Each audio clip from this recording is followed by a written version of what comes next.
Hello everyone, welcome to my channel. আজকে সকালবেলা আমি উঠে নিয়েই এক্সারসাইজ করে স্নান টান করে পুজো দিয়ে তারপর আমি চলে গেছিলাম গরম জল খেতে। তো আজকে একটা বলতে গেলে ডায়েট ফুডই তোমাদের সাথে শেয়ার করছি। সো গরম জলে আমি খেয়েছিলাম, এখানে কোনো লেবু টেবু দিইনি। তোমরা ঠান্ডা জলে লেবু খেতে পারো, গরম জলে লেবু খেলে আমি শুনেছি অনেকের অ্যাসিডিটির সমস্যা হয়ে যায়, বাট অ্যাসিড মানে হয়ে গেলে সারাদিন যা খাবে সবই অ্যাসিড হয়ে যায়। তো তারপর আমি বানিয়েছিলাম সেমাই দিয়ে একটা ঝাল সেমাই আর কি, এটা বলতে পারো ওই সেমাইয়ের পোহা বলতে পারো। সো এটা কিন্তু সত্যি ক্যালোরি কম আর দারুণ খেতে লাগে। এটা সকালবেলা করে ব্রেকফাস্টে তোমরা ইউজ করতে পারো, অনেকটাক্ষণ পেটটা ভর্তি থাকে।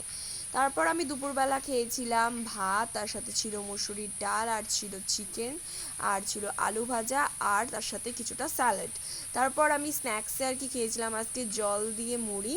তারপর রাতের বেলা ডিনার করেছিলাম আমি পাস্তা, একদমই কম তেলে। তো ভিডিও কেমন লাগলো like comment share subscribe, by.